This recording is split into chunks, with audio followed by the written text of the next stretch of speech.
GS for ऑर्ले के इतिहास की इस कक्षा में आपका स्वागत है। आज हम आइए सीमावर्ती राजवंशों के अभ्युदय को देखते हैं। यह वह काल है जब भारत पर, खासकर बिहार, बंगाल और असम के क्षेत्रों पर उत्तर भारत में दिल्ली सल्तनत का विस्तार हो रहा था। क्षेत्रीय शासक सिमटते जा रहे थे। तो उसी में आप देखिए, एक पाल वंश आए, फिर सेन वंश, फिर कश्मीर के कुछ राजवंश हैं और कामरूप यानी वर्मन वंश को देखेंगे या अहोम राज्य का इतिहास देखा जाएगा इसमें। तो आइए पहला देखते हैं पाल वंश। 750 से लेकर 1070 एडी तक का ये इतिहास है। तो पाल वंश का जो क्षेत्र है वह बिहार और बंगाल मुख्यतः रहता है। बाद में यह असम तक के प्रदेश को विजित कर लिया जाता है, जिसको उस समय कामरूप प्रदेश कहा जाता था। तो देखिए, संस्थापक इसके गोपाल हैं और यह गौड़ प्रदेश है। बंगाल को गौड़ प्रदेश कहा जाता है, जो बिहार और बंगाल मुख्यतः से क्षेत्र है। और इसकी राजधानी, जैसे जानते हैं कि बिहार के मुंगेर अभी वर्तमान में डिस्ट्रिक्ट है, वो इसकी राजधानी थी। और गौड़ प्रदेश के प्रजा द्वारा चुना गया शासक है। यह पहले शासक हैं जो कि जनता के द्वारा मनोनीत किए गए हैं मध्यकाल में। तो यहाँ पर देखिए, गौड़ प्रदेश में मत्स्य न्याय की स्थिति व्याप्त थी, यानी यहाँ अराजकता की स्थिति कही जा सकती है। मतलब एक तरफ से देखा जाए तो जंगल राज था। तो इसी स्थिति में लोगों ने गोपाल को गद्दी पर बैठाया। और देखिए, सेन वंश के संस्थापक के रूप में हम सामंत सेन का नाम जानते हैं, जो कि पाल वंश के पतन के पश्चात गौड़ प्रदेश यानी बंगाल पर ही शासन किए। इसको देखिए ध्यान से, आगे हम इसके बारे में विस्तृत जानकारी लेंगे। फिर कश्मीर के राजवंश। तो कश्मीर के प्रमुख राजवंश में जो थोड़े थोड़े समय के लिए हुए, तो कारकोट वंश यानी इसके संस्थापक दुर्लभ वर्मन, उत्पल वंश इसके संस्थापक अवंती वर्मन और लोहार वंश यानी संग्राम राज इसके संस्थापक थे। तो संस्थापक के ध्यान में रखिए, इससे प्रश्न पूछे ही जाते हैं। और आगे देखिए, कामरूप का वर्मन वंश। तो ये क्या है कि 3rd या 4th सेंचुरी में वर्मन वंश था। और 4th सेंचुरी जाते जाते प्रसिद्ध शासक इसके थे पुष्य वर्मन। और अंतिम शासक देखा जाए तो भास्कर वर्मन। तो भास्कर वर्मन की मृत्यु हो जाती है और साल स्तंभ एक व्यक्ति है वहां, वो सत्ता संभालते हैं। और उसके बाद साल स्तंभ के बाद देखा जाए तो इस क्षेत्र पर पाल वंश का ही शासन हो जाता है। उसके बाद जो है, अगर देखा जाए तो एक ब्रह्मपाल शासक होते हैं वहां पर। और ब्रह्मपाल जो है, उन्होंने ही इसकी राजधानी जो है गुवाहाटी बनाई थी। ध्यान रखिएगा, उस समय इसका नाम था दुर्जय। गुवाहाटी का नाम पहले था, पूर्व नाम दुर्जय, और गुवाहाटी को ही उसने राजधानी बनाई थी। और उसके बाद कोई असम में अज्ञात शासक है, जिसके इतिहासकार निर्णय नहीं कर पा रहे हैं कि कौन से वो शासक थे, जिसने बख्तियार खिलजी के आक्रमण को विफल कर दिया था। वहां की प्रजा ने, मतलब राजा का साथ देते हुए, बख्तियार खिलजी के चारे और भोजन को जला दिया था, जिसके कारण वहां कहा जाता है 10,000 घुड़सवार में से मात्र 100 भी नहीं बच पाए थे, ऐसा इतिहासकार मानते हैं। और इस 13th सेंचुरी की बात है ये। और उसके बाद 13th सेंचुरी में ही सान जनजाति यानी असम में रहने वाली एक सान जनजाति है, उसकी एक शाखा जो थी वो अहोम राज्य का गठन करती है, जिसके नाम पर ही उस क्षेत्र का नाम असम पड़ता है।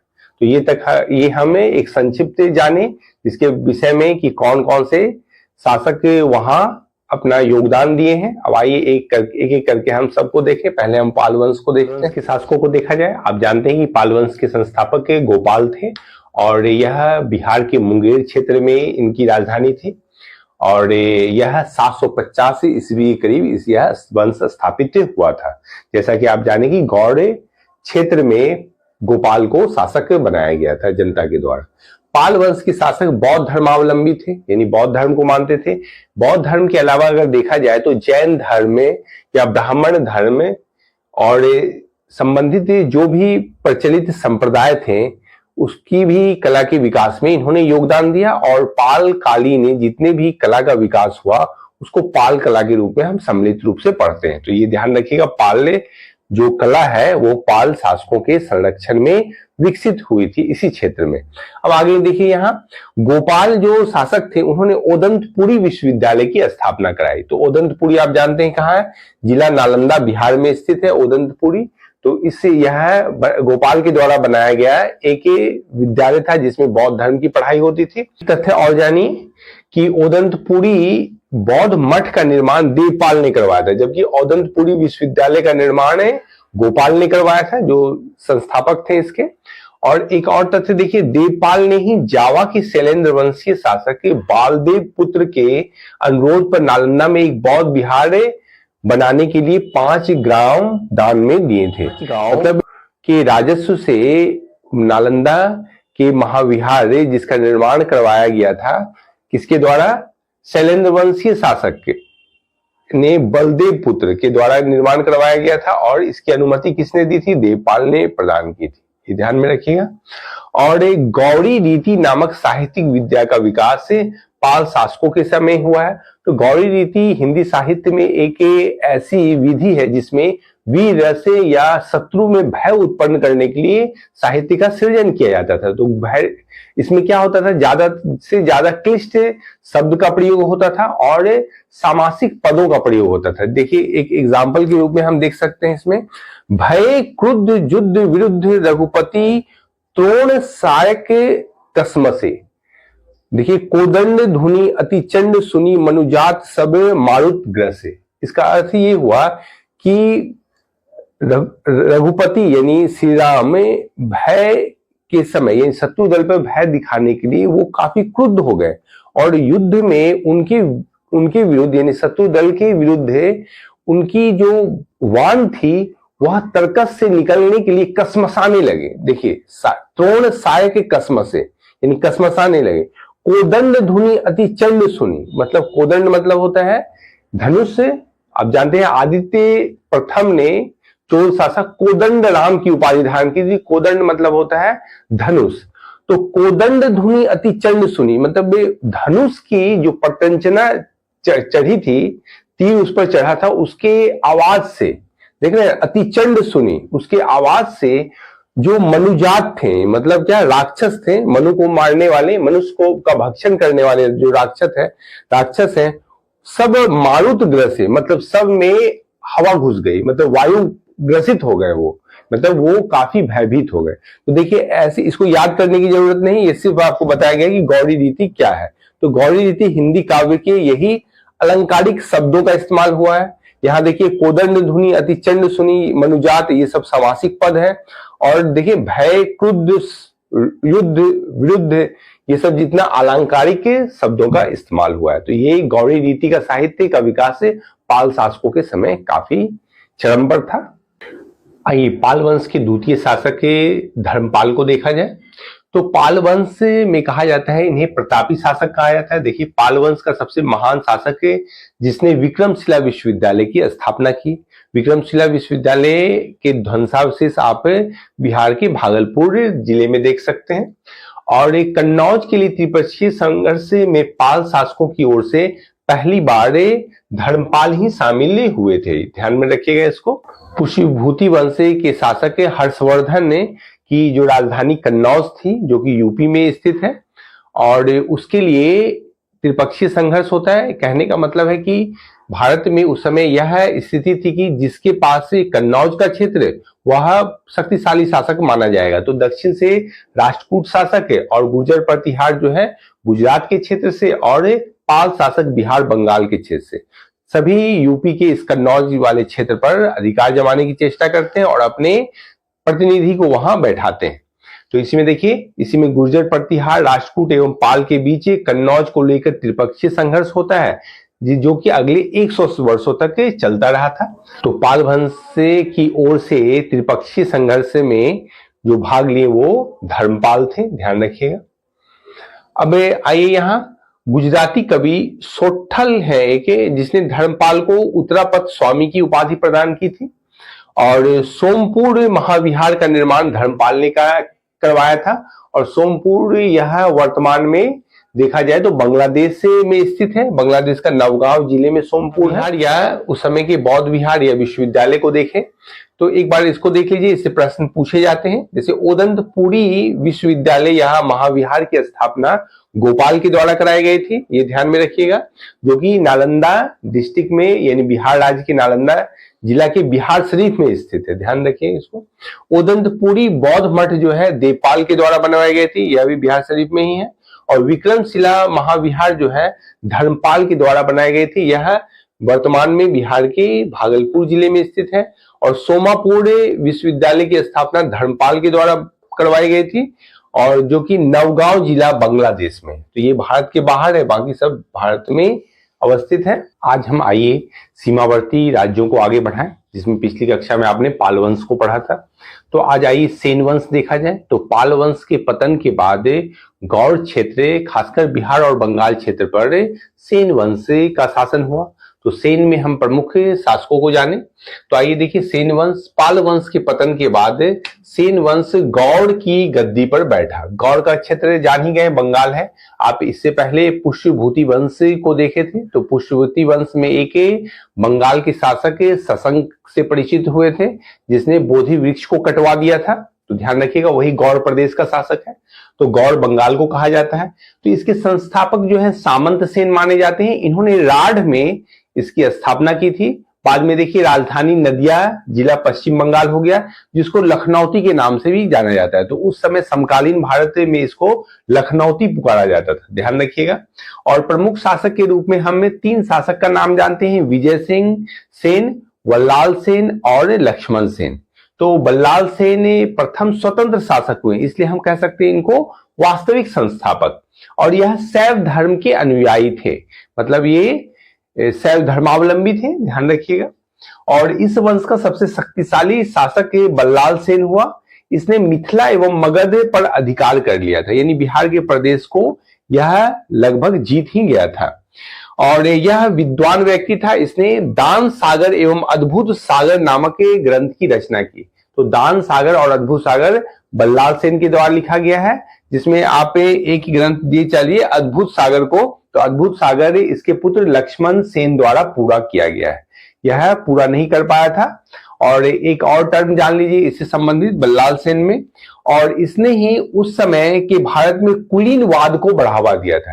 यानी कुलीनिज्म क्या होता है कि कुलीनिज्म के अंदर जो अपर कास्ट के लोग हैं वो अपर कास्ट की ही समाज में शादी करेंगे, यही कुलीनिज्म कहता है। तो कुलीनिज्म, अंडर कुलीनिज्म upper caste would marry with upper caste society. तो ये आप ध्यान रखिएगा इसको। अगले शासक के लक्ष्मण सेन को देखते हैं। तो लक्ष्मण सेन संभवतः बंगाल में अंतिम हिंदू शासक माने जाते हैं। तो यहां देखिए लक्ष्मण सेन विद्वानों का संरक्षक था, और इनके दरबार में यानी इनकी राजसभा में जयदेव, धोई और हलायुद्ध नामक 3 विद्वान रहते थे। और यह प्रमुख ग्रंथों के रचनाकार हैं, इसको भी ध्यान में रखिए। तो जयदेव ने गीत गोविंद की रचना की थी, और इसी में बुद्ध को विष्णु के 9वें अवतार के रूप में विस्तृत व्याख्या की गई है। यानी इस ग्रंथ में गीत गोविंद में जयदेव ने बुद्ध को विष्णु के 9वें अवतार के रूप में प्रतिस्थापित करने की कोशिश की है। यद्यपि इसके अवतार शंकराचार्य के द्वारा ही मान्यता प्राप्त थे, लेकिन इसमें ज्यादा विस्तृत व्याख्या है। और धोई देखिए दूसरे विद्वान है, इसने पवन दूत की रचना की थी। और हलायुद्ध जो तीसरे विद्वान हैं, ब्राह्मण सर्वस्व की रचना की। यह प्रसिद्ध ग्रंथ है और इसके लेखक हैं, ध्यान में रखिएगा इसको। अब आगे देखिए, लक्ष्मण सेन के प्रधान न्यायाधीश हलायुद्ध थे एवं मुख्य और मंत्री भी ये माने जाते थे। और मुस्लिम आक्रमणकारी बख्तियार खिलजी ने लक्ष्मण सेन के ही काल में अगर देखा जाए तो बिहार के विक्रमशिला एवं नालंदा जैसे विश्वविद्यालय को जलाया था। तो ये भी ध्यान में रखिए।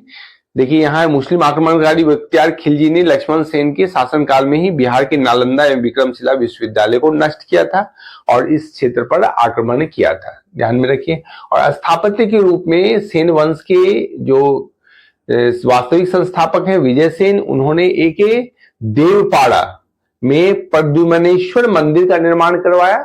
और देवपाड़ा संभवतः आज पश्चिम बंगाल में ना होकर यह बांग्लादेश में है। और यह मंदिर शिव को समर्पित है। और सेन वंश के शासकों ने सर्वप्रथम अभिलेख को हिंदी में लिखवाया था। तो ये आप ध्यान रखिए। और इस तरह सेन वंश मतलब लक्ष्मण सेन अंतिम शासक हुए और सेन वंश बंगाल पर बख्तियार खिलजी के आक्रमण के साथ ही समाप्त हुआ। आइए अब सीमावर्ती राज्यों में एक कश्मीर के राजवंश को देखा जाए, जो कि प्रमुख है और जिससे एग्जाम में प्रश्न पूछे जाते हैं, खासकर इनके संस्थापक और अंतिम शासक से। आइए देखते हैं इसको। तो कश्मीर में काल क्रमानुसार 3 वंश आए थे, कालकोट वंश, उत्पल वंश और लोहार वंश। तो देखिए, कालकोट वंश के जो संस्थापक हैं उनको दुर्लभ वर्मन को माना जाता है। 627 ईस्वी में कश्मीर में इन्होंने कालकोट वंश की स्थापना की थी। और वेनसांग, जो कि आपने पढ़ा था कि हर्षवर्धन के शासनकाल में भारत आए थे, तो उन्होंने दुर्लभ वर्मन के समय ही कश्मीर की यात्रा की थी। तो ये देखिए, अगले शक्तिशाली शासक जो है ललितादित्य मुक्तापीड़ है, और जिन्होंने सूर्य मर्तांड मंदिर का निर्माण कश्मीर में करवाया था। तो ये आप ध्यान में रखिए। तो 2 ही चीज इसमें ध्यान रखना है, संस्थापक दुर्लभ वर्मन और एक ये शक्तिशाली शासक ललितादित्य मुक्तापीड़, और जिन्होंने सूर्य मर्तांड मंदिर का निर्माण कश्मीर में करवाया था। अगले वंश को देखा जाए, अगले वंश में उत्पल वंश आता है, जिसके संस्थापक अवंती वर्मन है। और इनके समय अगर देखा जाए तो एक अभियंता है सुई, जिन्होंने सिंचाई के लिए नहरों का निर्माण कश्मीर में करवाया था। और अवंतीपुर नामक नगर की भी स्थापना अवंती वर्मन के द्वारा की जाती है। और उत्पल वंश की ही एक रानी है दिद्दा, जिसने 980 में कश्मीर पर शासन किया था, जिसके प्रशासन के कारण रानी दिद्दा का नाम जाना जाता है। और एक तीसरा जो वंश है वो लोहार वंश है, जिसके संस्थापक संग्राम में राज हुए हैं, और इसमें अगले शासक अनंत हुए हैं। और इन्हीं की पत्नी जो थी सूर्यमती, इन्होंने प्रशासन में कई सुधार किए थे कश्मीर में, जिसके कारण उन्हें जाना जाता है सूर्यमती को। और लोहार वंश के ही एक महान शासक हर्ष हुए हैं, जो कि कहा जाता है कि स्वयं वो कवि, लेखक और महान विद्वान थे, और उन्हीं के दरबार में कलहन रहते थे। तो कलहन हर्ष के दरबारी कवि थे, और जिन्होंने संस्कृत में राजतरंगिणी नामक एक महान ग्रंथ की रचना की थी। और संभवतः यह कहा जाता है संस्कृत साहित्य में एक पहली ऐतिहासिक प्रमाणिक पुस्तक है, जिसमें कश्मीर के इतिहास का वर्णन है। और इसी वंश के यानी लोहार वंश के अंतिम शासक जयसिंह हुए, जिनका कालखंड 1128 से 1155 ईस्वी तक है। और कहा जाता है कि अंतिम शासक जयसिंह तक आते आते कलहन की जो ये राजतरंगिणी है वो समाप्त हो जाती है। इस प्रकार आज की कक्षा में आपने सीमावर्ती 2 प्रमुख राजवंश, जिसमें सेन वंश जो बंगाल गौड़ प्रदेश के हैं, और दूसरे कश्मीर के वंश को देखा। और पिछली कक्षा में आप पाल वंश को देखे थे। और यहाँ पे देखिए कामरूप का वर्मन वंश है, जो 4th सेंचुरी एडी का है, जिसमें महत्वपूर्ण शासक पुष्य वर्मन होते हैं, और राजधानी इसकी प्रागज्योतिषपुर है। और इसके बाद वर्मन वंश के बाद उस स्थान पर पाल वंश का शासन होता है। और अगर आगे बढ़ा जाए तो बख्तियार खिलजी का आक्रमण होता है। फिर वहां पर अहोम राज्य की स्थापना स्थानीय सांग जनजाति के एक शासक के द्वारा की जाती है, जो कालांतर में असम नाम से प्रसिद्ध हुआ। उस क्षेत्र को असम कहा जाने लगा। आइए हमें राजपूत वंशों की उत्पत्ति के विषय में जानेंगे। खासकर यह वह काल है, ये मध्यकाल यानी पूर्व मध्यकाल का ये है दौर है भारतीय इतिहास में, खासकर उत्तर भारत में। इसमें बहुत से राजपूत वंश आए। आप जैसा कि जानते हैं कि 550 से ईस्वी के बाद गुप्त उत्तर भारत में अब एक शक्तिशाली सत्ता नहीं रही, और इसके अधीन जितने भी सामंत थे, मतलब इनके जो क्षेत्रीय सरदार थे, वे इनसे स्वतंत्र होते चले गए। और इन्होंने स्वतंत्रता घोषित करते हुए अपने अपने स्थान विशेष पर अपने राज्य को स्थापित कर लिया। मतलब कई स्वतंत्र राज्य अस्तित्व में आए, और यह उस दौर के राजपूत कालीन इतिहास को बताता है। तो आइए इसके बारे में हम जानते हैं। तो राजपूत राजवंशों की उत्पत्ति यानी पूर्व मध्यकाल का दौर है, यानी 800 से लेकर 1200 एडी का दौर। 550 एडी आते आते गुप्त वंश का उत्तर भारत में पतन हो गया। और इसका मूल क्या कारण था? हुनों का आक्रमण। जैसा कि आप जाने थे, स्कंद गुप्त ऐसे अंतिम में गुप्त महान शासकों में आते हैं जिनके समय हुनों का आक्रमण प्रारंभ हुआ, लेकिन उन्होंने हुन आक्रमण को काफी हद तक रोकने का प्रयास किया, यानी हुनों को पराजित किया। तो देखिए, हुनों का आक्रमण उसका मूल कारण था पतन का गुप्त वंश का। फलस्वरूप गुप्तों के क्षेत्रीय सामंत स्वतंत्र होते गए। जब इसका पतन हुआ गुप्त साम्राज्य का, तो पाटलिपुत्र का गौरव नष्ट हो गया, और उसके स्थान पर कन्नौज यानी यूपी उत्तर भारत की राजनीतिक गतिविधि का मुख्य केंद्र बन गया। पाटलिपुत्र और मध्य प्रदेश का जो उज्जैन क्षेत्र था, यह गुप्तों के गतिविधि का मुख्य केंद्र था। अब उसका स्थान उत्तर भारत के यूपी में स्थित कन्नौज ने ले लिया। तो ये ध्यान रखें, आपने पुष्यभूति वंश में भी जाना कि हर्षवर्धन के द्वारा कन्नौज ही राजधानी बनाई गई थी उत्तर भारत की। आगे उत्तर भारत के अधिकांश राजपूत राजवंश थे, अतः यह दौर सामंतवाद के उत्कर्ष का दौर था, जिसे राजपूत युगीन इतिहास भी कहा जाता है। यही चीज है राजपूत युगीन इतिहास। अब राजपूतों की उत्पत्ति के विषय में विभिन्न विद्वानों का अपना अपना मत है। देखिए, राजपूतों की उत्पत्ति विभिन्न विद्वानों ने विभिन्न संदर्भ में की है। इसे भारत में रहने वाली जाति मानते हैं, यानी कुछ विद्वान इसे मानते हैं कि यह भारतीय मूल की ही जाति है, तो कुछ विद्वान इसे विदेशियों की संतान कहते हैं। देखा जाए तो विभिन्न विद्वान जैसे doctor Ishwari Prasad, colonel Tod, Smith महोदय के अनुसार या फिर ओझा के अनुसार, मतलब राजपूतों की उत्पत्ति किस किस ढंग से हुई है, मतलब उनके क्या इस संदर्भ में विचार है, ये प्रश्न इससे प्रतियोगिता परीक्षा में बनते हैं। इसलिए हमको कुछ कथन, मतलब 3 से 4 कथन है प्रमुख, उनको ध्यान में रखना है। विभिन्न विद्वानों ने जो परीक्षा में पूछे जाते हैं उनके कथन को देखा जाए राजपूत के संदर्भ में, तो राजपूत की उत्पत्ति के संदर्भ में प्रमुख विद्वान है या इतिहासकार कह सकते हैं, और राजपूत उत्पत्ति से संबंधित विचार, तो इस कॉलम को ध्यान में रखना है। आपको पृथ्वीराज रासों के अनुसार, तो आप जानते हैं कि चंद्रबरदाई जो थे पृथ्वीराज तृतीय, जो कि दिल्ली के चौहान वंश के शासक थे, उनके ये कवि थे चंद्रबरदाई। तो उनके अनुसार जो उन्होंने पृथ्वीराज रासों में लिखा है कि यह आबू पर्वत पर महर्षि वशिष्ठ द्वारा यज्ञ कराने पर उनके यज्ञ के अग्निकुंड से राजपूतों की उत्पत्ति हुई है। देखिए, अग्निकुंड से राजपूत की उत्पत्ति हुई है। तो यह आबू पर्वत राजस्थान में पड़ता है, और आबू पर्वत आप जानते हैं जैन मंदिर के लिए प्रसिद्ध है। दूसरा देखिए, कर्नल टॉड, इनके अनुसार है राजपूत शक, कुषाण, हूण आदि विदेशियों की संतान थे। आप शक, कुषाण, हूण के बारे में भी विषय में जानते हैं। यह पश्चिमोत्तर भारत में एक समय आक्रमणकारी के रूप में आए थे। मौर्यों के उत्तराधिकारी, देशी उत्तराधिकारी में आपने देखा था कि अग्निमित्र के समय हूणों का आक्रमण बड़े पैमाने पर पश्चिमोत्तर भाग से होता है, और बाद में शक, कुषाण, हूण भारत में ही आकर उसकी कुछ शाखा शासन करती है। अगला देखिए, एक है कनिंघम, उन्होंने यूची कुषाण जाति की संतान माना है। और आगे देखिए, ईश्वरी प्रसाद और डीआर भंडारकर ने राजपूतों की विदेशी उत्पत्ति का समर्थन किया है। और स्मिथ महोदय ने क्या कहा है, प्राचीन आदिम जनजाति गोंड, खड़वाड़ आदि के राजपूत वंशज है। मतलब ये इसके देशी उत्पत्ति को मानते हैं स्मिथ। और ओझा और वैद्य जैसे इतिहासकार इसे जो 4 वर्ण क्रम है, ब्राह्मण, क्षत्रिय, वैश्य और शूद्र, जो भारत का अपना मूल है, तो उसमें क्षत्रिय की संतान राजपूत को ये माने। तो आपको इस प्रकार ध्यान में रखना है। चंद्रबरदाई का कथन, जो कि माउंट आबू पर्वत पर वशिष्ठ मुनि के यज्ञ कराने से, उसके यज्ञ कुंड से राजपूतों की उत्पत्ति हुई है, पहला। दूसरा आप ध्यान रखिएगा कर्नल टॉड का, इन्होंने शक, हूण की संतान मानी है राजपूत को। कनिंघम के द्वारा यूची कुषाण की संतान मानी गई है। और ईश्वरी प्रसाद और डीआर भंडारकर इसके विदेशी उत्पत्ति के सिद्धांत का समर्थन करते हैं। और स्मिथ ने कहा है क्या, यह गोंड, खड़वाड़ जनजाति की संतान है ये। और ओझा और वैद्य के अनुसार देखा जाए तो यह क्षत्रिय वर्ण से ही उत्पन्न राजपूत हुए हैं। इसके अलावा बहुत से मत दिए गए हैं, लेकिन परीक्षा में इनसे ही प्रश्न ज्यादातर पूछते हैं, चाहे पीसीएस का एग्जाम हो, चाहे रेलवे का हो, या फिर स्टेट से संबंधित दरोगा, सिपाही, पुलिस, जितने भी एग्जाम है सब इसी से ज्यादातर आते हैं। कुछ अगर विदेशी विद्वानों का देखा जाए तो उन्होंने कहा है कि यह मिश्रित जाति, यानी भारत में जो 4 वर्ण क्रम है उसमें ब्राह्मण, क्षत्रिय, वैश्य और शूद्र, इसमें चारों वर्ण का रक्त मिश्रित है राजपूत में।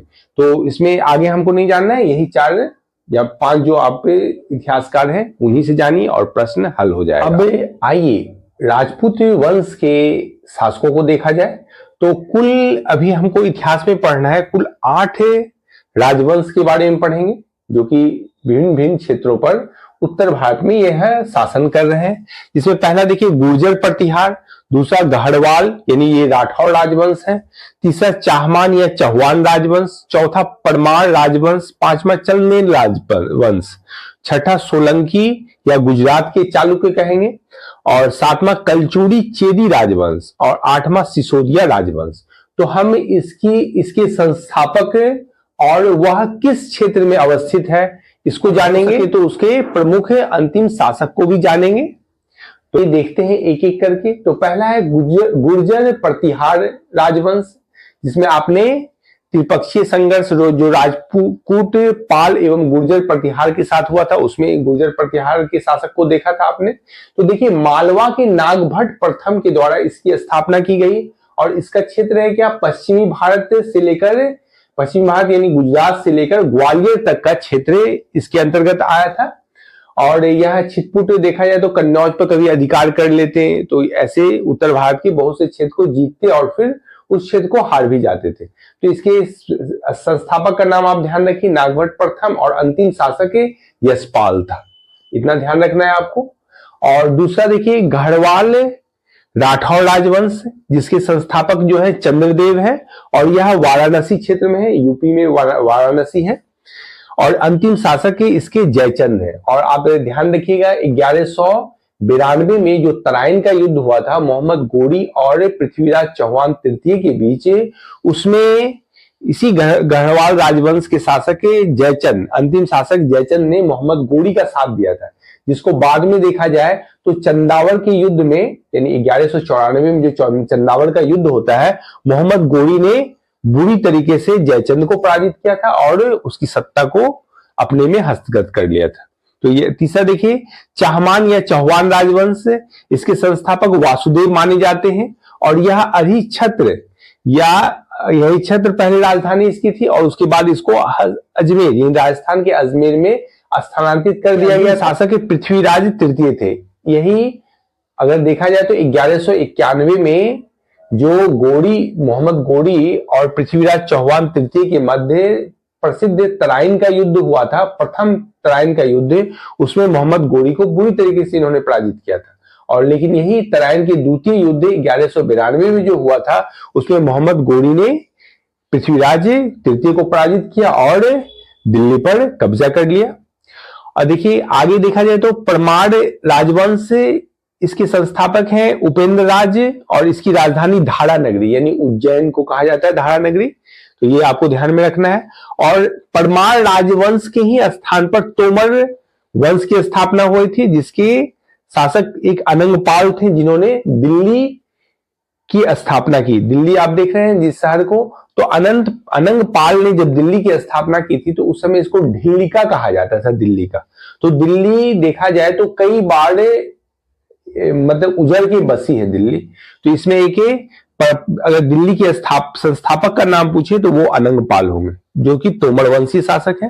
तो परमार वंश के बाद तोमर वंश आया, और तोमर वंश के बाद देखा जाए तो वो चौहान वंश या चाहमान वंश आया, जिसके प्रसिद्ध शासक रहे पृथ्वीराज तृतीय, जिसके विषय में आपने जाना। चंदेल वंश, इसके संस्थापक नन्नू को माना जाता है, जिन्होंने 831 ईस्वी में जेजाग भुक्ति यानी बुंदेलखंड क्षेत्र में चंदेल राजवंश की स्थापना की। देखिए सोलंकी या गुजरात के चालुक्य, आप याद कीजिए चालुक्य से आप परिचित हो चुके हैं। इससे पूर्व आपने बादामी के चालुक्य को देखा था, कल्याणी के चालुक्य को देखा था।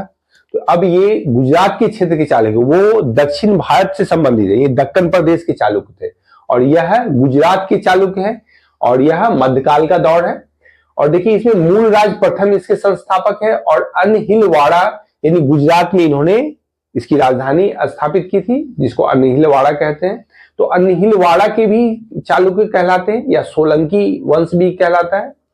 तो इसके अंतिम शासक भीम द्वितीय हुए, जिन्होंने महमूद गजनबी को पराजित किया था। अंतिम शासक हुए भीम द्वितीय, और इसी के स्थान पर बघेल वंश आया। भीम द्वितीय के सामंत लवन प्रसाद के द्वारा बघेल वंश की स्थापना की गई थी, ध्यान रखिएगा। और इसके अंतिम शासक कर्ण द्वितीय माने जाते हैं बघेल वंश के।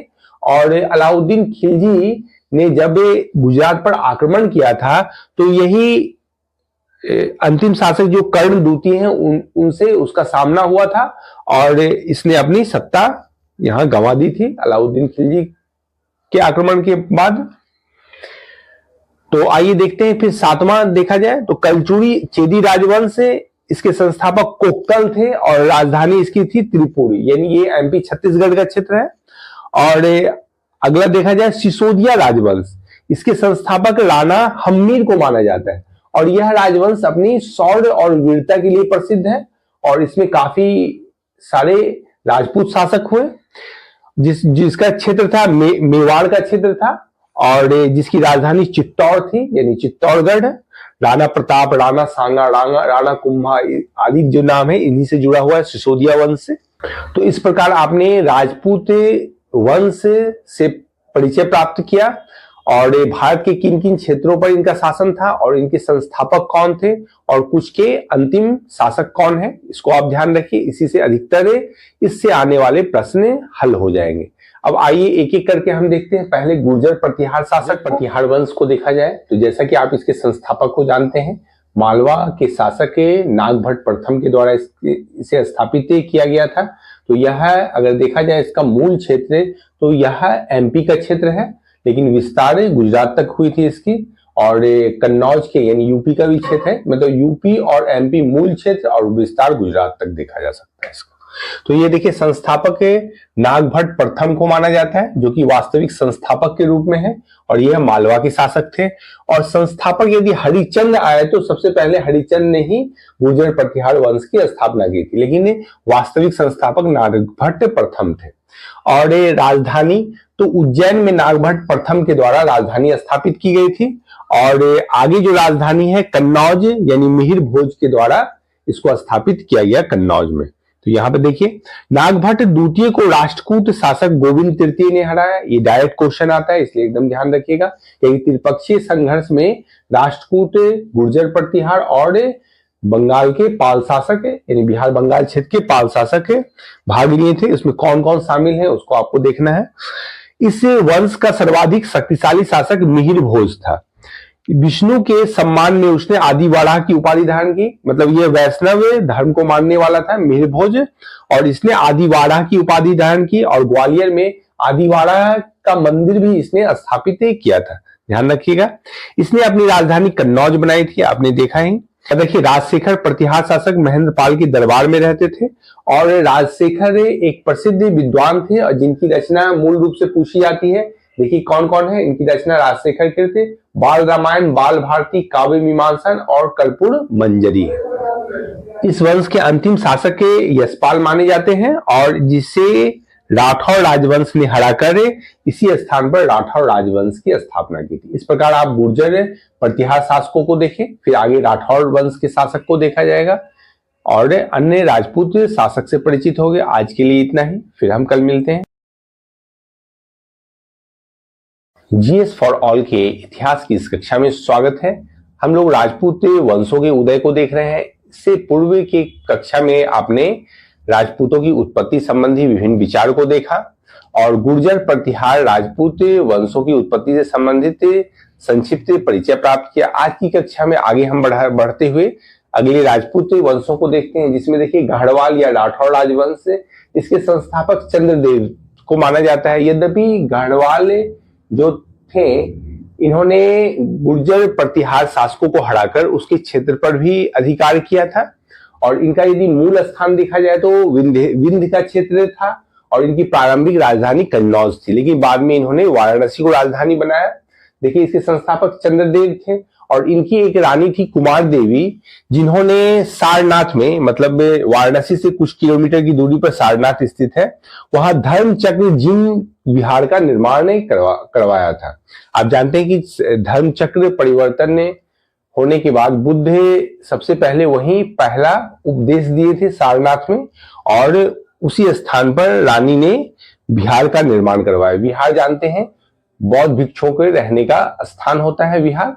और इनके चंद्रदेव के एक मंत्री थे लक्ष्मीधर, वो कहा जाता है शास्त्रों के प्रकांड पंडित थे। उनकी एक रचना है कृत कल्पतरु, ये ध्यान रखिएगा। और यदि देखा जाए तो इसमें एक शक्तिशाली शासक गोविंद चंद्र जो होते हैं, उसने दिल्ली के तोमर वंश को अपने अधीन कर लिया था और पालों से मगध एवं मालवा का क्षेत्र जीत लिया था।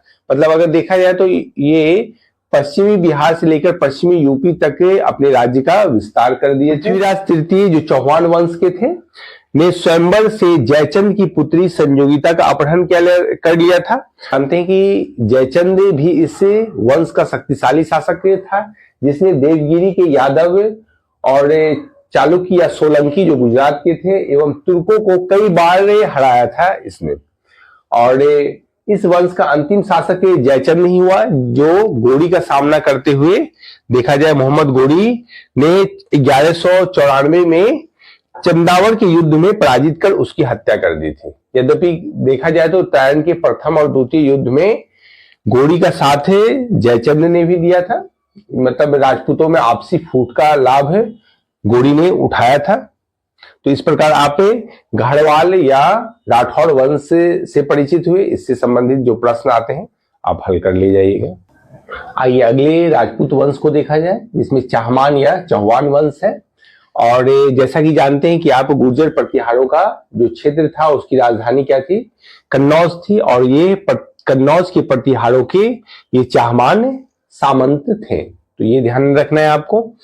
और चौहान वंश की अनेक शाखाओं में से 7वीं शताब्दी में अजमेर के शाकंभरी चौहान, ध्यान रखिएगा चौहान की बहुत सी शाखा है, जिसमें शाकंभरी चौहान वो अजमेर और उसके आसपास के क्षेत्र पर उनका शासन था, जो कि इतिहास में प्रसिद्ध है और जिसकी स्थापना वासुदेव ने की थी।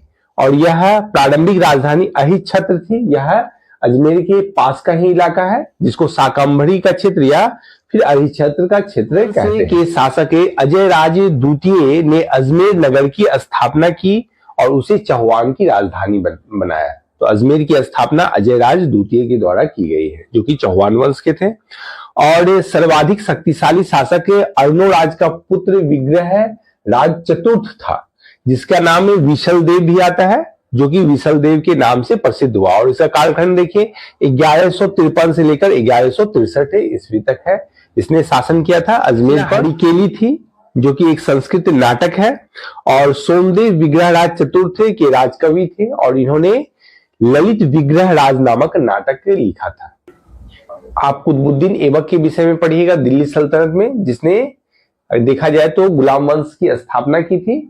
और कुतुबुद्दीन ऐबक के द्वारा अजमेर में बनाई गई मस्जिद 2.5 दिन का झोपड़ा वास्तव में विशल देव द्वारा निर्मित संस्कृति विद्यालय था। आज भी उसमें संस्कृति विद्यालय में जो बनी मूर्तियों हैं उसके भग्नावशेष को आप देख सकते हैं 2.5 दिन के झोपड़े में। तृतीय इस वंश का यानी चौहान वंश का अंतिम शासक था और इसके कवि थे चंद्र बरदाई, जिसने पृथ्वीराज रासो नामक रचना लिखी थी, जो कि एक चारण साहित्य था, जो पृथ्वीराज तृतीय के ही विषय में या उसके वंश के राजाओं की भक्ति में लिखी गई थी। ऐसे साहित्य चारण साहित्य कहलाते हैं। और 1191 में तराइन का प्रथम युद्ध मोहम्मद गोरी और पृथ्वीराज चौहान के बीच लड़ा जाता है, यानी पृथ्वीराज तृतीय रहते हैं, और जिसमें पृथ्वीराज तृतीय द्वारा मोहम्मद गोरी को पराजित कर दिया जाता है। लेकिन अगले ही युद्ध में 1192 के तराइन के द्वितीय युद्ध में, जो कि मोहम्मद गोरी और पृथ्वीराज तृतीय की मध्य होती है, जिसमें पृथ्वीराज तृतीय बुरी तरीके से पराजित हो जाते हैं। इस प्रकार चौहान वंश का अंत हो जाता है और दिल्ली सल्तनत की स्थापना होती है। आइए अगले राजपूत वंश को देखते हैं। मालवा के परमार को देखा जाए तो कहा जाता है कि 10वीं शताब्दी के आरंभ में इस क्षेत्र पर, यानी मालवा जो एमपी का क्षेत्र है, उस पर प्रतिहारों का शासन था।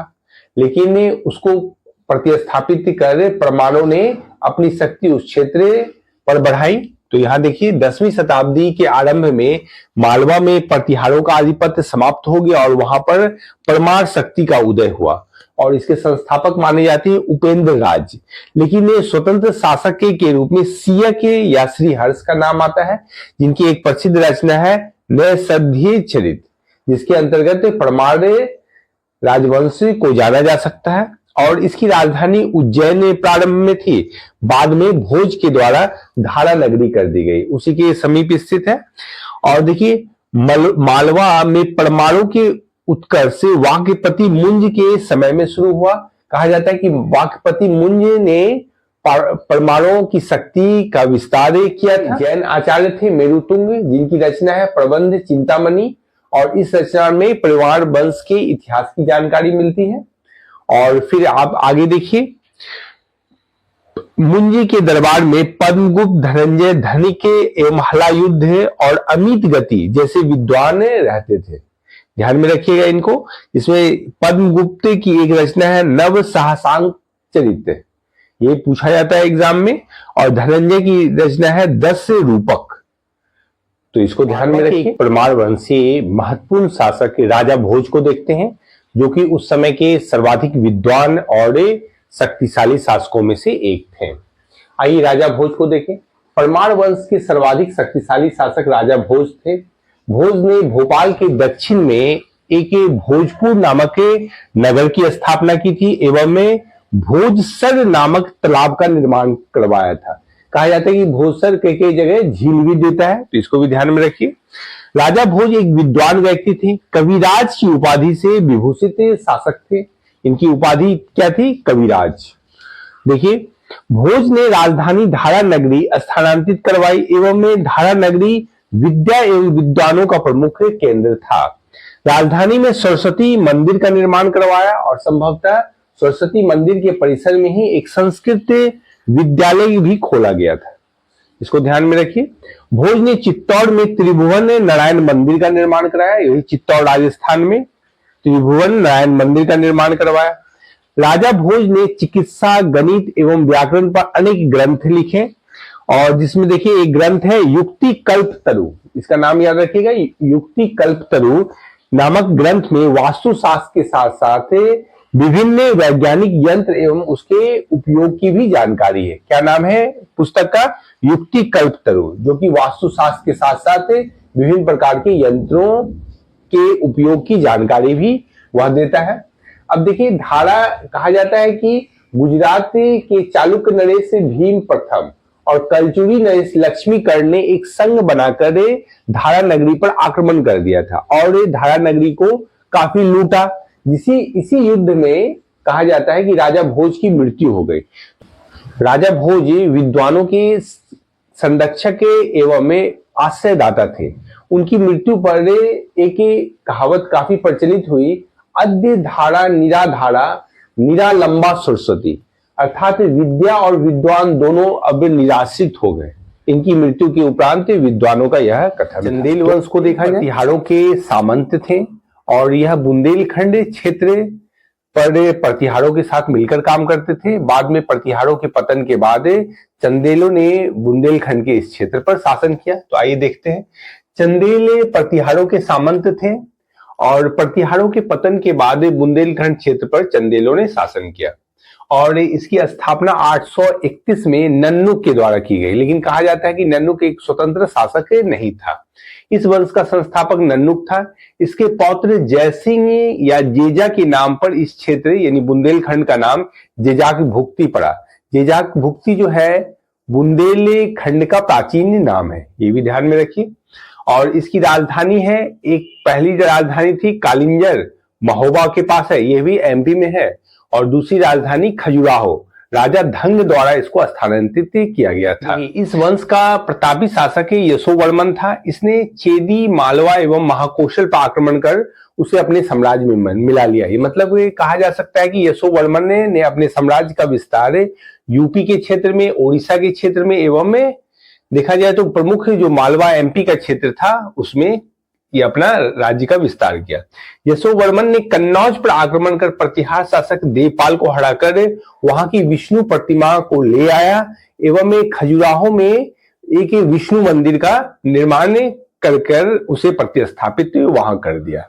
अब आइए अगले शासक के धंग को देखा जाए, जो यशोधर्मन का पुत्र था और इसका कालखंड 950 से लेकर 1008 ईस्वी तक था और प्रतिहारों से इसने ही पूर्ण स्वतंत्रता दिलवाई थी चंदेलों को।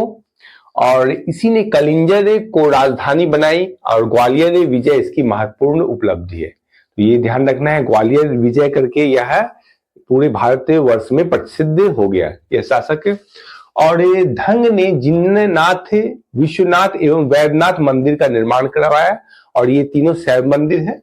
और कंदरिया महादेव का मंदिर ढंग देव द्वारा 999 ईस्वी में करवाया गया। ये ध्यान रखिए, खजुराहो मध्य प्रदेश में कंदरिया महादेव का मंदिर है और यह पंचायतन शैली में बना हुआ है, यानी इसके चारों ओर भी बहुत से एक मुख्य मंदिर और उसके चारों ओर अनुषांगिक मंदिर है। और ढंग ने गंगा यमुना के संगम पर शिव की आराधना करते हुए अपने प्राण त्याग दिए। तो ये आपको ध्यान रखना है, इसने जल समाधि ले ली थी। और ढंग के बाद जो राजा बना, इसका पुत्र था गंडदेव, इसका नाम है गंडदेव, और ये 1008 ईस्वी में बना। और उस समय यदि कहा जाए तो महमूद गजनवी का आक्रमण भारत पर हो रहा था और सीमावर्ती राज्यों ने यानी राजपूताना राज्यों ने एक संघ का निर्माण किया, जिसमें उस समय प्रतिहार शासक जयपाल था। तो जयपाल द्वारा बनाए गए संघ में गंड भी शामिल हुआ था।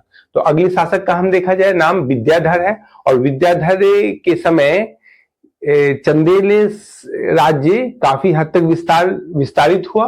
तो देखिए, विद्याधर ने कन्नौज के प्रतिहार शासक राज्यपाल की हत्या, राज्यपाल ने महमूद गजनवी का सामना किए बिना ही उसके सामने आत्मसमर्पण कर दिया था, जो कि यह बातें विद्याधर को बर्दाश्त नहीं हुई और उसने उसकी हत्या कर दी। अब देखिए, विद्याधर एकमात्र ऐसा राजपूत शासक हुआ जिसने महमूद गजनवी के आक्रमण का डटकर मुकाबला किया था। आप जैसा जानते हैं कि महमूद गजनवी का जब भारत पर आक्रमण हुआ तो उसे निर्बाध रूप से भारत के भागों पर वह विजय करता चला गया था, लेकिन विद्याधर ने उसे एक ही चुनौती प्रस्तुत की थी।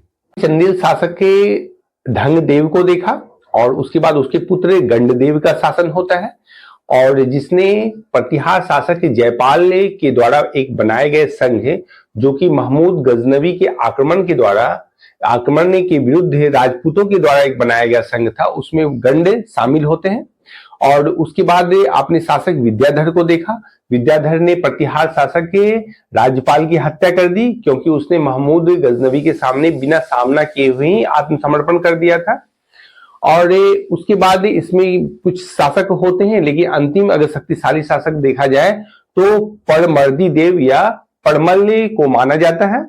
अब देखिए, यदि शासक को देखा जाए तो एक कृष्ण मित्र एक विद्वान है जो कि चंदेल शासक कीर्तिवर्मन के दरबार में रहते थे और जिन्होंने प्रबोध चंद्रोदय की रचना की। और कृष्ण मित्र ने ही महोबा में एक जलाशय का निर्माण करवाया जिसका नाम कीर्ति सागर था, ये ध्यान में रखिए। अब देखिए, आला और उदल दो सेना नायक थे जो कि महान सेना नायक माने जाते हैं बुंदेलखंड क्षेत्र में, और आज भी आला और उदल के सम्मान में कई साहित्य रचे गए हैं, कई वीरता की कहावत है वहां पर। तो परमर्दी देवे के ये सेना नायक थे जिन्होंने पृथ्वीराज चौहान से युद्ध करते हुए अपनी जान दे दी, और पृथ्वीराज चौहान ने 1182 में देखा जाए तो महोबा पर अधिकार कर लिया। और परमर्दी देव आगे कुतुबुद्दीन ऐबक से इनका युद्ध होता है, और इसमें इनकी दूसरी जो राजधानी थी कलिंजर, वो भी कुतुबुद्दीन ऐबक द्वारा 1203 में हस्तगत कर ली जाती है। और जिसके बाद कुतुबुद्दीन ऐबक की यह परमर्दी देव द्वारा अधीनता स्वीकार कर ली जाती है। मंत्री अजय देव के द्वारा उसकी हत्या कर दी जाती है, इन परमर्दी देव की हत्या कर दी जाती है। इस प्रकार चंदेल वंश समाप्त हो जाता है। अब सोलंकी या गुजरात के चालुक्य वंश को देखा जाए तो देखिए, इसके संस्थापक मूलराज प्रथम माने जाते हैं। देखिए, सोलंकी वंश या गुजरात के चालुक्य वंश अग्नि कुल से उत्पन्न राजपूतों में से एक है। ये जैसा कि आप एक क्लास के प्रारंभ में ही जाने थे कि राजपूतों की उत्पत्ति के विषय में विभिन्न विद्वानों का भिन्न भिन्न विचार है, जिसमें से पृथ्वीराज रासो जो चंद्रबरदाई के द्वारा लिखा गया है, और पृथ्वीराज तृतीय यानी चौहान वंश के शासक पृथ्वीराज तृतीय के राजकवि थे। उसने वशिष्ठ मुनि के आबू पर्वत पर किए गए यज्ञ के अग्निकुंड से राजपूतों की उत्पत्ति को बताया है। तो यही अग्निकुंड वाले ये एक राजपूत हैं गुजरात के चालुक्य वंश या सोलंकी वंश। तो इसके संस्थापक मूलराज प्रथम को माना जाता है, और जिसकी राजधानी अनहिल वार्ड में यानी गुजरात में स्थित है, यानी पश्चिमी भारत के पश्चिमी भाग में है यह। और यह मूलराज प्रथम जो थे वे शैव धर्मावलंबी थे, लेकिन आपको जानना चाहिए कि यह सोलंकी राजपूत या सोलंकी वंश या गुजरात के ये चालुक्य वंश बाद में चलकर जैन धर्म को काफी प्रोत्साहित किए थे। तो आइए देखते हैं। भीम प्रथम इस राजवंश के शक्तिशाली शासक थे, जिनका कालखंड देखा जाए तो 1022 से लेकर 1064 तक है। और इन्हीं के शासन काल में महमूद गजनवी ने 1025 में सोमनाथ मंदिर, जो कि गुजरात में स्थित है, पर आक्रमण किया था। कहा जाता है कि भीम प्रथम ने सोमनाथ मंदिर का पुनरुद्धार करवाया। पहले यह लकड़ी का बना हुआ था, बाद में इसे पत्थर का भीम प्रथम ने बनवाया। लेकिन कई अन्य श्रुति के अनुसार इसी वंश के सोलंकी या चालुक्य वंश के, गुजरात के ही चालुक्य वंश के कुमारपाल के द्वारा इसका जीर्णोद्धार करवाया गया। तो भीम प्रथम के सामंत विमल ने माउंट आबू पर्वत पर दिलवाड़ा का जैन मंदिर बनवाया। ये ध्यान रखिएगा, प्रसिद्ध प्रश्न है। और जयसिंह ने सिद्धराज की उपाधि धारण कर शासन किया। देखिए, जयसिंह का कालखंड है 1094 से लेकर 1153 तक का। और माउंट आबू पर्वत पर सिद्धराज ने एक मंडप बनाकर 7 पूर्वज की गजारोही मूर्तियों की स्थापना की थी। तो माउंट आबू पर्वत पर दिलवाड़ा की जैन मंदिर का निर्माण विमल के द्वारा करवाया गया। और इस पर देखा जाए गजरोही मूर्तियों की स्थापना जो है एक मंडप बनाकर 7 पूर्वजों के उपलक्ष्य में किया गया था।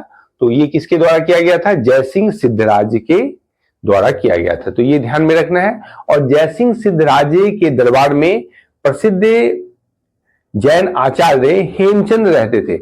इन्होंने त्रिषष्टि शलाका पुरुष नामक एक जैन ग्रंथ की रचना की है, जिसमें विभिन्न महान जैन व्यक्तियों के विषय में प्रकाश डाला है। तो इसको ये ध्यान रखिएगा, त्रिषष्टि शलाका पुरुष ग्रंथ का नाम है इनका, हेमचंद के द्वारा है। ये यूपीएससी में या फिर यूजीसी नेट में ऐसे प्रश्न पूछे जाते हैं, अन्य सेवाओं में तो उतना नहीं देखा गया इसको। देखिए, सिद्धपुर में रुद्र महाकाल के मंदिर का निर्माण जयसिंह सिद्धराज के द्वारा कराया गया। और मंढोरा के सूर्य मंदिर का निर्माण सोलंकी राजा के द्वारा ही कराया गया था। सोलंकी शासक को देखा जाए तो सोलंकी शासक कुमारपाल जैन मतावलंबी थे। यद्यपि जैन मतावलंबी होने के बावजूद इन्होंने सोमनाथ मंदिर का भी जीर्णोद्धार करवाया था, क्योंकि सोमनाथ मंदिर आप जानते हैं कि यह एक शैव मंदिर है और ये सब शैव धर्म के अनुयायियों के लिए प्रमुख स्थल है। कुमारपाल के विषय में कहा जाता है कि वह हेमचंद से प्रभावित होकर जैन धर्म को ग्रहण किए थे। जैन धर्मावलंबी होने के कारण उन्होंने अपने राज्य में पशु हत्या पर प्रतिबंध लगा दिया था। इसके लिए उन्होंने कसाईयों को 3 साल के अग्रिम राशि, जो वो जितना वो कमाते थे, 3 साल तक का क्षतिपूर्ति के रूप में भुगतान भी किया था। तो आइए देखते हैं। इस सोलंकी वंश का अंतिम शासक भीम द्वितीय हुआ। अगर देखा जाए तो कुमारपाल के बाद अजयपाल शासक हुआ। और इस समय अजयपाल के समय शैव और जैन मतावलंबियों में काफी कन्फ्लिक्ट उत्पन्न हो गया, जिसके कारण कई जैन भिक्षु की हत्या भी कर दी गई थी। अब देखिए, सोलंकी वंश का अंतिम शासक भीम द्वितीय है। और भीम द्वितीय के सामंत लवन प्रसाद ने गुजरात में इस स्थान पर बघेल वंश की नींव डाली। मतलब अगर देखा जाए तो अंतिम शासक भीम द्वितीय और उसके बाद इसी स्थान पर बघेल वंश की स्थापना होती है। और बघेल वंश के कर्ण द्वितीय अंतिम हिंदू शासक होते हैं गुजरात के, जिसने अलाउद्दीन खिलजी की सेना का मुकाबला किया था। इस प्रकार देखा जाए तो सोलंकी और उसके बाद बघेल वंश गुजरात पर उसका शासन समाप्त हो जाता है। अब आइए कुछ कलचुरी वंश के विषय में देखा जाए। और इसका स्थान जो है त्रिपुरी है। त्रिपुरी यानी आज का मध्य प्रदेश और छत्तीसगढ़ का। इस वंश की शक्तिशाली शासक गंगदेव था, जिसने विक्रमादित्य की उपाधि धारण की थी। एक गंगदेव का आपको नाम ध्यान में रखना है। इससे पूर्व मध्यकाल में स्वर्ण सिक्के जो विलुप्त हो गए थे, गंगदेव ने उसे मध्यकाल में पुनः प्रचलित करवाया। मतलब इस युग में स्वर्ण सिक्के को चलाने का श्रेय गंगदेव को जाता है, जो कि कलचुरी वंश के शासक थे। और एक आप देखिए, कर्णदेव ने कलिंग को जीत लिया था। कलचुरी शासक जो चेदी वंश से संबंधित थे, उन्होंने क्या कलिंग विजय कर ली थी, जिसके कारण उन्होंने त्रिकलिंगाधिपति की उपाधि धारण की थी। तो इतना जानिए कलचुरी वंश के विषय में। आइए एक राजपूत वंश से सिसोदिया वंश को देखा जाए, जिसका क्षेत्र राजस्थान का क्षेत्र है। और यह गुहिल वंश की एक शाखा है। तो सिसोदिया गुहिला वंश की एक शाखा है। मेवाड़ के शासक ये थे पहले, और ये अपने को सूर्यवंशी होने का दावा करते थे। और राणा हम्मीर ने दिल्ली के जो तुगलक के सुल्तान थे उसको हरा कर, अगर देखा जाए तो मेवाड़ पर अपनी सत्ता को पुनः स्थापित किया था। मतलब एक तरफ से यह पहले मेवाड़ पर शासन करते थे, बाद में तुगलक के द्वारा या दिल्ली सल्तनत के द्वारा इस पर कब्जा किया गया, और बाद में राणा हम्मीर ने मेवाड़ को तुगलक से स्वतंत्र करवा लिया था। इस प्रकार इसको देखा जा सकता है, राणा हम्मीर को इस वंश को पुनः स्थापित करने का श्रेय दिया जा सकता है संस्थापक के रूप में। और इसकी राजधानी चित्तौड़ थी, जो कि राजस्थान में है। और अपने विजय के उपलक्ष्य में इसी वंश के राणा कुंभा ने चित्तौड़ में विजय स्तंभ का निर्माण करवाया था। ये प्रश्न बराबर पूछे जाते हैं एग्जाम में, ध्यान रखिएगा। और खतौली का युद्ध 1518 ईस्वी में हुआ था, और इसी वंश के थे राणा सांगा और इब्राहिम लोदी के बीच हुआ था, जिसमें राणा सांगा ने दिल्ली के सुल्तान इब्राहिम लोदी को हरा दिया था। तो इसका डेट याद रखिएगा, 1518 में राणा सांगा एवं इब्राहिम लोदी के बीच हुआ था। और इब्राहिम लोदी दिल्ली सल्तनत के सुल्तान थे, लोदी वंश के अंतिम शासक है। और राणा संग्राम सिंह इनका पूरा नाम था, राणा सांगा का। और इस युद्ध में राणा सांगा की विजय के बाद इसको बंदी बना लिया गया था इब्राहिम लोदी को, और बाद में पैसे लेकर फिर राणा सांगा ने इब्राहिम लोदी को छोड़ दिया। 1527 में खानवा का युद्ध है, मतलब मुगल बादशाह बाबर और राणा संग्राम सिंह यानी राणा सांगा के बीच होता है, जिसमें राणा सांगा बुरी तरह से पराजित हो जाते हैं, क्योंकि इस समय पहली बार भारत में तोप का प्रयोग होता है, जो कि बाबर के द्वारा लाया गया था। और यह एक नवीन चीज होती है, जिसके कारण उत्तर भारत के राजपूत शासक हिल जाते हैं। और बाद में इस हार की वजह से कई अनुश्रुति के अनुसार कहा जाता है राणा सांगा की दिमागी अवस्था खराब हो गई थी, जिसके कारण उसके सरदारों एवं घर वालों ने उसे जहर दे दिया। देखिए 30 जनवरी 1528 को जहर देने से राणा सांगा की मृत्यु हो गई। और इस प्रकार आप सिसोदिया वंश के तथ्यों को जाने जो